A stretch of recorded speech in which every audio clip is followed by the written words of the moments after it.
Hello. Thank you so much for joining me today for my talk, Game Development for New Games User Researchers. I spend a lot of time talking to people early in their career, trying to develop the skills they need to be effective and have impact as a games user research professional.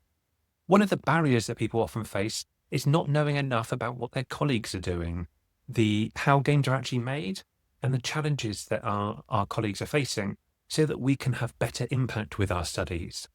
Today, I want to take some first steps at exploring this space, give some recommendations for areas to think about or to learn about in the future, and help you be more effective early in your games user research career.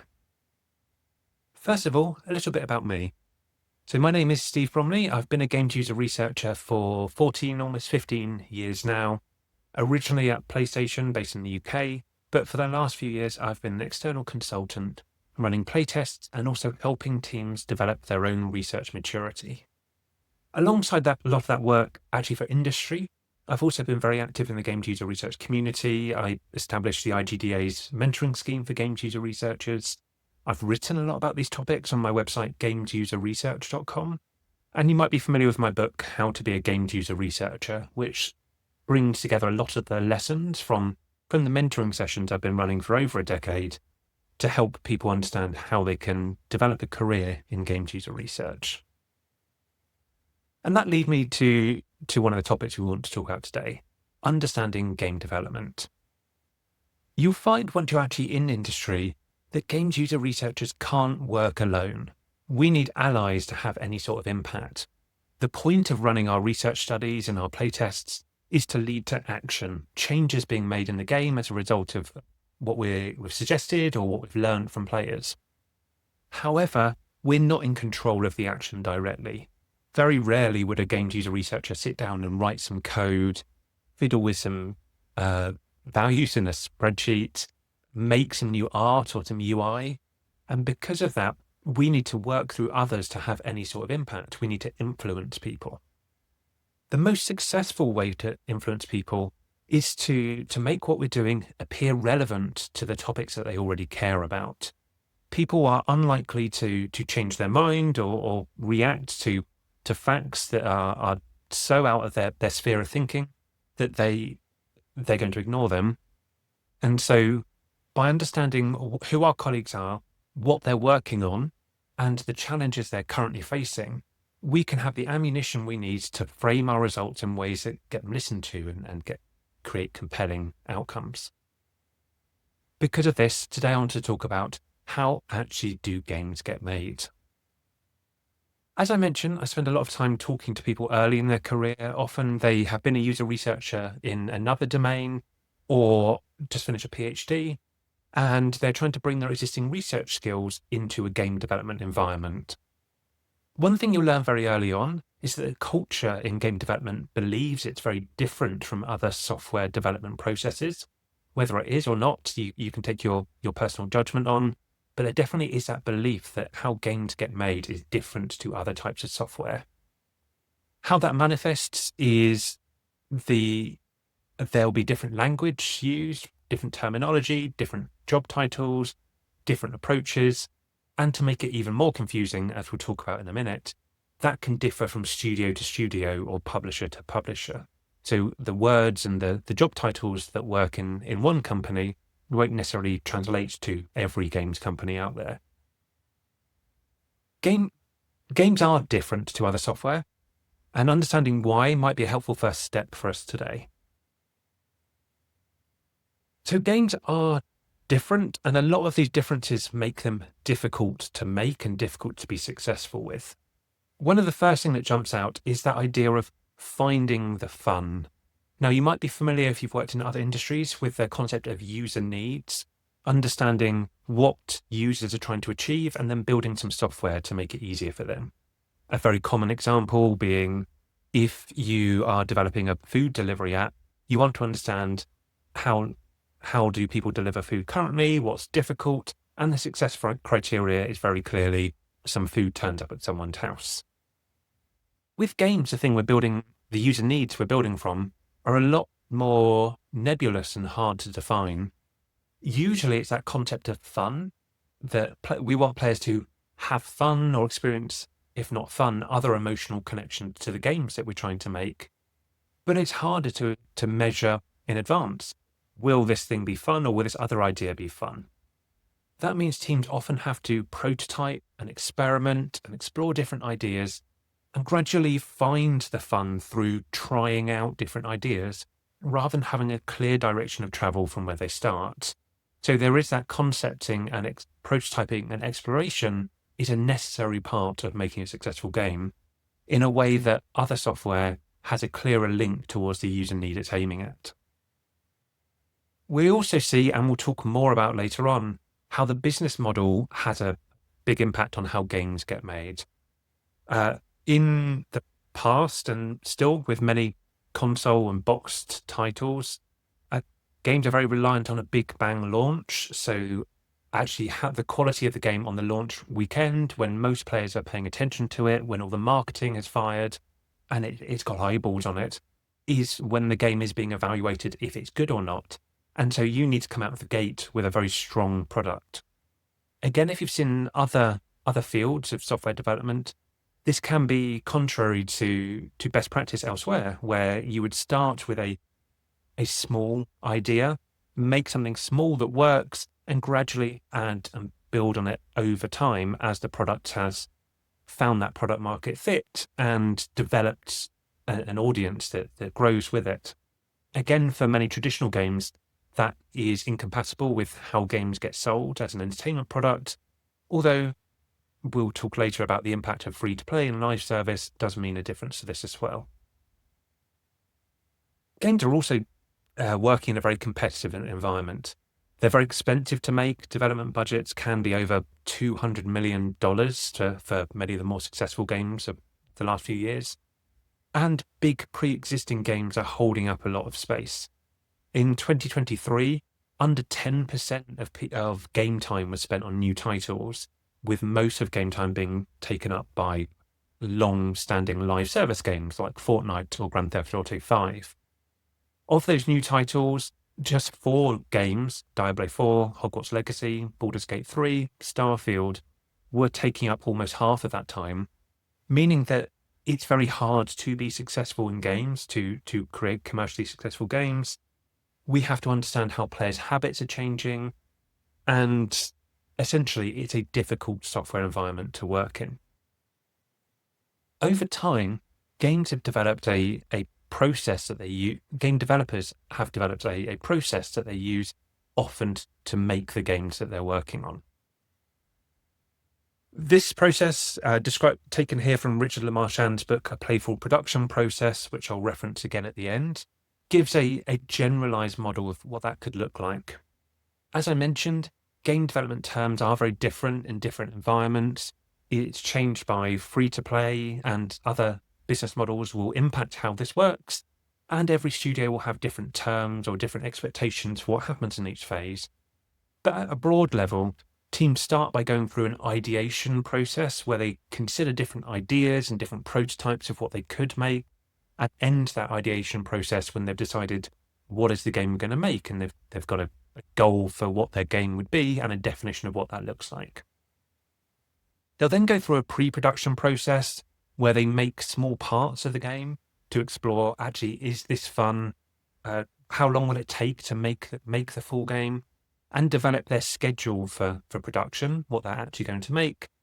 And during that time, they might make what they call vertical slices, small parts of the game, a demo essentially, to show what the full game will be like, and create their schedule for the game. The bulk of time is in production traditionally, where teams are actually building the game, creating all the assets that they're trying to make, creating all the levels and the content, and essentially making that game, moving first from alpha and then into beta through more polished versions of this. And then in post-production, where they are at post-production phase at the end, where they are finalizing the game, addressing any bugs that have remained, and essentially ending with a releasable version of the game. Now, we're going to talk through each of these steps in more detail and talk about how research can frame itself in each step to help teams. The first thing to think about, though, is recognizing the team goals from each step. We'll talk about each of these as we get to them. But again, if we think about concept and ideation phase, teams will be defining their creative vision and making sure that what they hope to make aligns with what they understand about players and what they understand about the business's goals overall. That pre-production phase, the team is trying to scope the work, check it's feasible and that they can make this game. In production, they're actually just building the game. And then in post-production, they're looking for bugs, fixing stability issues, and fine-tuning the game. Then, by understanding this process, we can work out how we fit into that. I'm going to start by talking about concept and ideation. Now, as mentioned, in that concept and ideation phase, the people that we'll be working with are going to be thinking mostly about the creative vision, making sure they've defined what that creative vision is, what it is that they're trying to make, work out actually what do we need to know to make this for real, which will inform what they're going to do in pre-production, and make sure that the ideas they have do align with what their business is trying to achieve. So the amount of sales they're hoping to get, the amount of growth they're hoping to get, and what they know about player behavior already. So looking at the state of the market currently, where players are engaging or where the gaps are, and identifying opportunities to make a successful game in that space.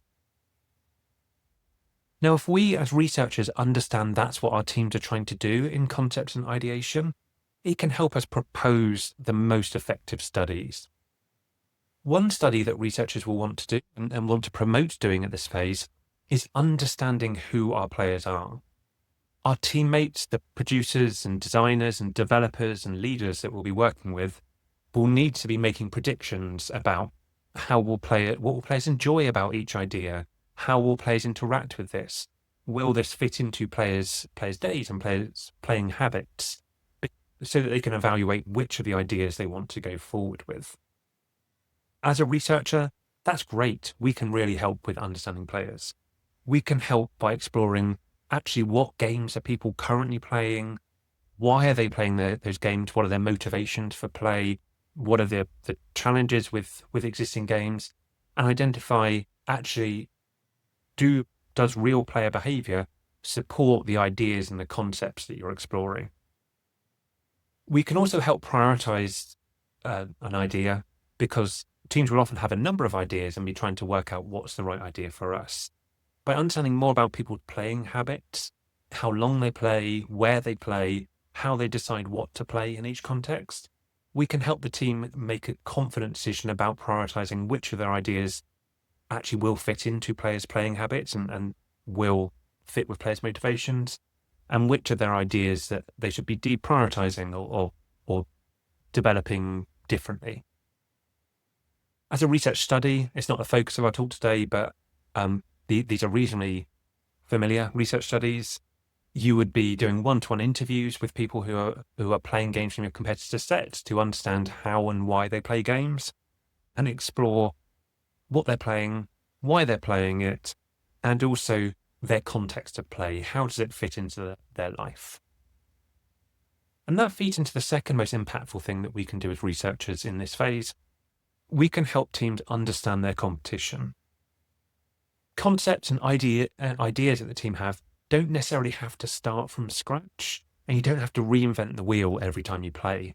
Usually there's best practice and learning from other games that are like your game that you'll want to adapt so that you meet players' expectations, and you can focus on what's differentiating you from other games in this area and put all your effort and energy into what makes you different, rather than having to reinvent the same mechanics. Because of that, the teams you're working with, again, the producers, designers, developers, will benefit from learning from what's the state of other games in your competitor sets, games like your own game. What are they doing well, and where are their issues? And so again, we can explore that with players. We could work out, why are they playing these other games? What is the motivator to play that is being recognized by this game? What's working about those games and we should adopt into our own game so that we're meeting players' expectations? And also, what's not working about competitor games? Where are their gaps or unmet needs or bits that are confusing or frustrating? which might highlight how you could differentiate your idea, or at least just not fall into that same trap. Again, as researchers, we have many tools available to help with this. We could be doing direct work with players, so running playtests where we get lots of players in, getting mass feedback about what they like or don't like about other games. And again, this is a reasonably common study that teams commission, looking at what are players liking or not liking about their competitor games. You can also learn a lot by publicly available information on the internet. So people often talk about their experience with games either on reviews, on Steam. They might be streaming, or they're live playing it on Twitch. There might be people who are giving reviews, both critics, professional critics, and members of the public. And again, this is a rich source of information about what do players think about other games in the set. All of these, obviously, as researchers, we know have caveats that people who are streamers aren't necessarily particularly like real players, because they are trying to be they're trying to give an entertaining stream rather than play it as a normal player would. But being aware of the caveats, there is still data there that we can look at and consider sharing with our teams. So in concepts and ideation, by understanding what our team's trying to do, which is evaluate a number of ideas and work out which best fits their business and the potential for the market, we can run those studies and describe those studies in a way that aligns with our team's expectations. Teams will often then go into what we call pre-production, where they're scoping the work. How long will it take to make the game? Do we have all the team and the resources we need to actually make this game? If we make this game, will it be fun? And usually, well, sometimes, let's not go with usually, teams will end this pre-production phase by creating what they call a vertical slice. As mentioned, a demo of what the game will be like, so that people can see it and agree, yes, this game is worth developing further. Again, knowing that's what our team is trying to do, to validate, is this game worth developing and should we take this vertical slice forward, helps us understand how to frame our work so that teams will pay attention to our research findings. You can put a particular focus on the idea of making changes. Later in production, if teams have to pivot or make changes, it will be a lot more expensive making those changes than if they've worked it out in this pre-production phase. And as mentioned, part of what we're trying to do in pre-production is scope the work to come. So we want to avoid changes. A work by IBM in the 80s showed that a change in a concept or idea phase was 10 times cheaper than doing it in development, and 100 times cheaper than doing it when software was live. And so this is a great way to highlight the cost saving, a great time to highlight the cost savings of research. By finding problems now, we're going to save 10 or 100 times the cost of finding problems later. Then that means that we can justify doing research at this phase. We can put players in front of either prototypes or the vertical slice if it's later in pre-production, and check, do players enjoy it? What's good about this idea and should be developed further and emphasized in gameplay? What bits are frustrating for players and so either should be cut or requires further iteration and design work before we take it into production? But through actually putting players in front of prototypes and your vertical slice builds, you can start to understand what is working or not working about this and build confidence about what we'll be doing in production. Again, as a research study, these are very traditional. You might do one-to-one moderated playtests where you're sat with a player as they play through a prototype or as they play through a vertical slice version, watching what they do in the game, watching what's working for them, asking probing questions to see what's confused them or where they've got stuck, and ultimately work out what is the qualitative experience of playing this game. Then, if you're looking at multiple prototypes or multiple ideas of how the game could work, you might want to do something to scale that feedback. So some teams do mass playtests of their vertical slice at the end to justify it, where you get lots of players in to see how it goes and get more quantitative and opinion-focused feedback. But a lot of the value from this phase is just watching people play one-to-one and validating that if we built a whole game's worth of this experience, it would be fun and enjoyable and ultimately meet the needs of players. After that, teams go into production. That's when the team size gets largest, development gets very expensive because the team grows rapidly, and they start to just build the game, building whatever the assets are. That might be levels, that might be the UI, that might be the characters and the weapons, just building the content inside the game. As mentioned briefly earlier, there are milestones within this, and milestones has multiple terms. The biggest milestones often being alpha, where teams are moving from doing a first pass at just making the bits of the game and start moving on to polishing. And then a beta phase near the end where it is exclusively polishing and nothing new is being added at phase. However, within those big milestones, teams might also have mini milestones as well. So commitments of every month, for example, every 2 months, this is how much of the game we're going to build in that time. This is the bits we're going to focus on, so that they're confident they're going to release the game on time.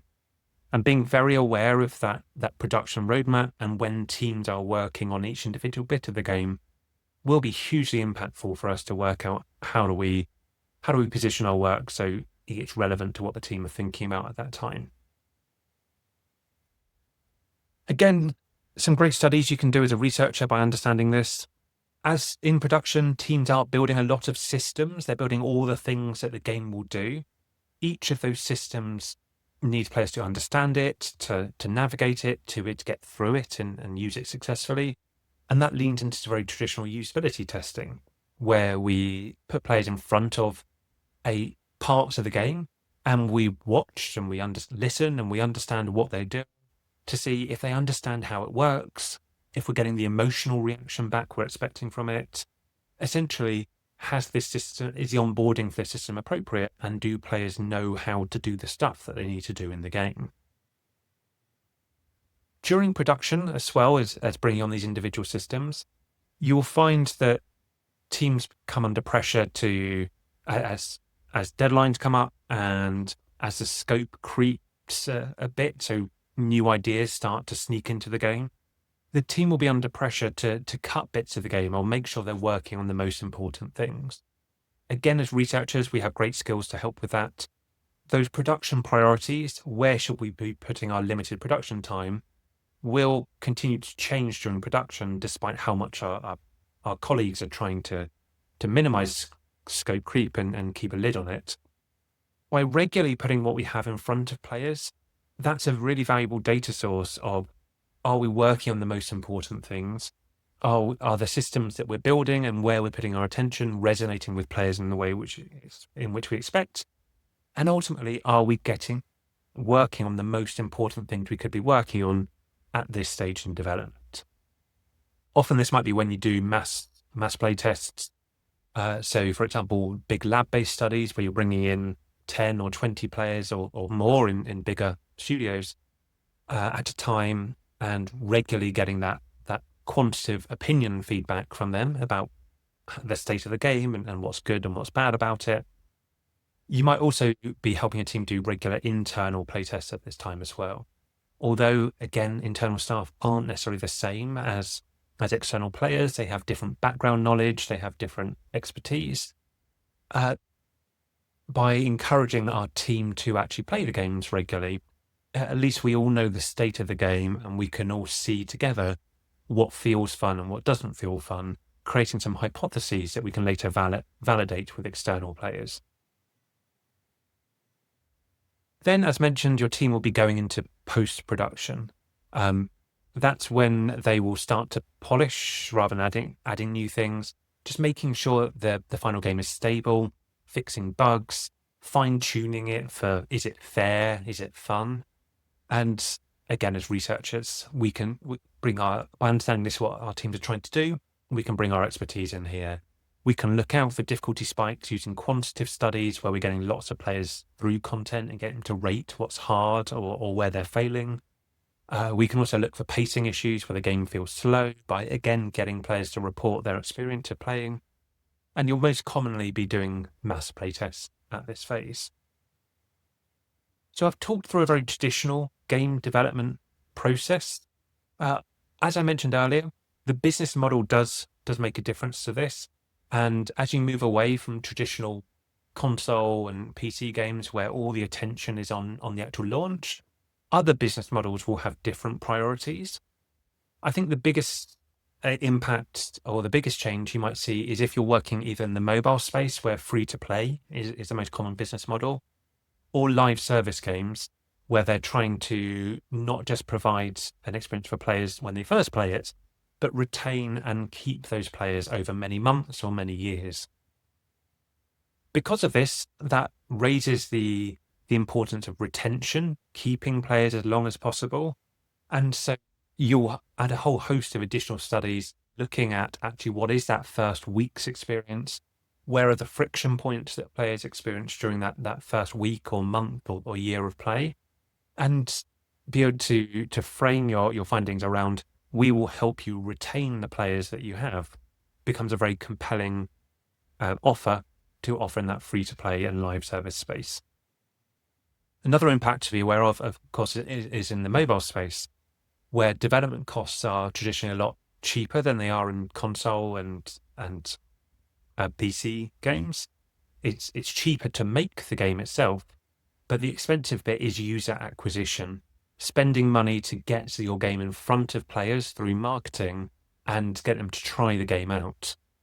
Because it becomes a lot more expensive to market the game than it does to actually develop the game, that means that teams are more likely to jump straight into launching something, and you'll do a lot less work on that development process we've talked about a minute ago, and have a lot more focus on how do we iterate something that's already been made and optimize the retention, as mentioned here, rather than looking at that rather than doing all your work in that development process.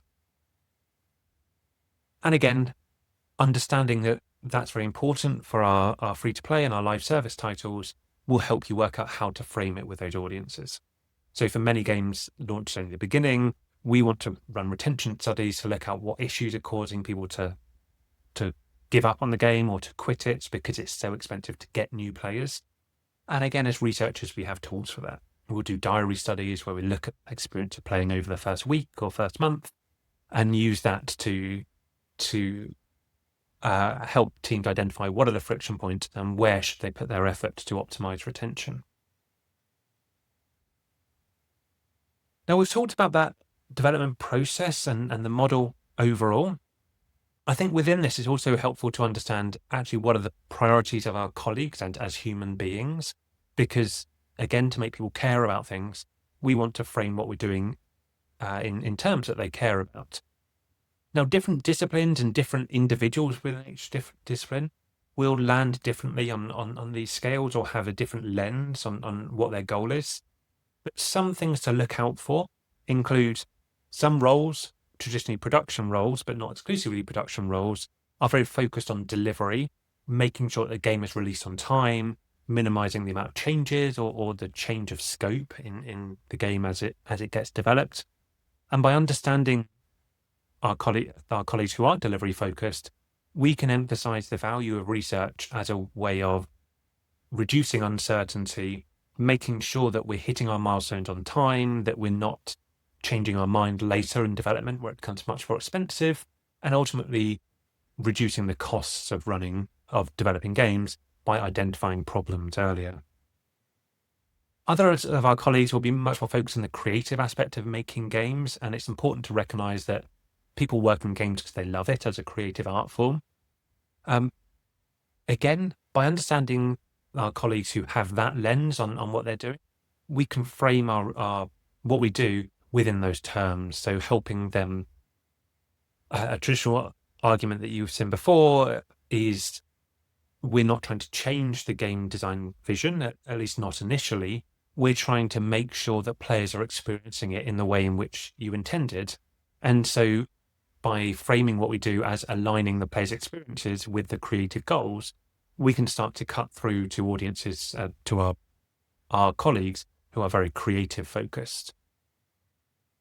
Others, especially as you move further up in leadership, will be very focused on the financial aspect of making games.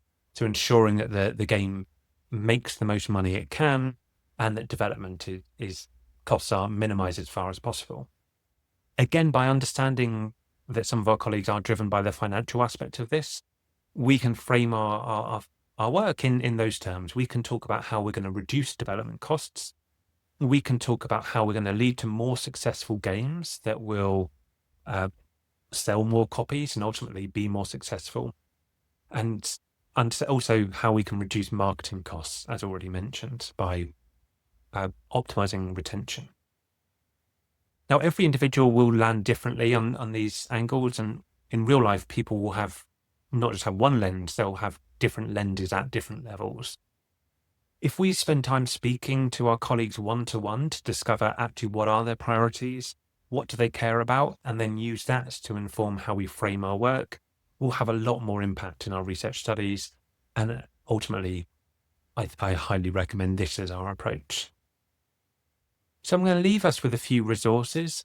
I've written before about this subject. There's an article on my website, gamesuserresearch.com, called Game Development for New Games User Researchers, which talks about some of the ideas we expressed today and also references some other resources you can look at.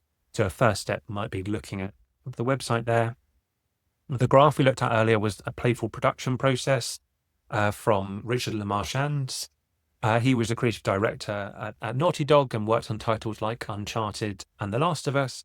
And it is in his book, he's talked about how they approach production there.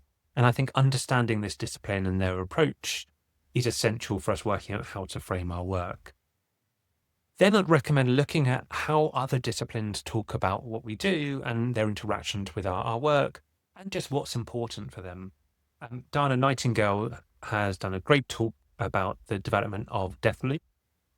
They're coming at it from a UX design angle, but talk about the interaction with the user research team. It's available on YouTube.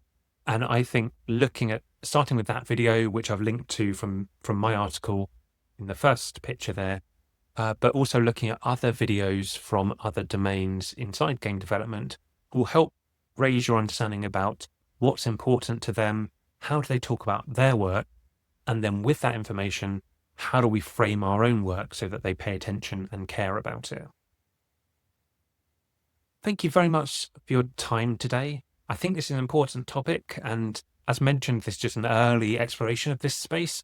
However, a lot of the work that I do directly with teams to help them improve their research maturity involves doing bespoke work on this for their context, because every company is different.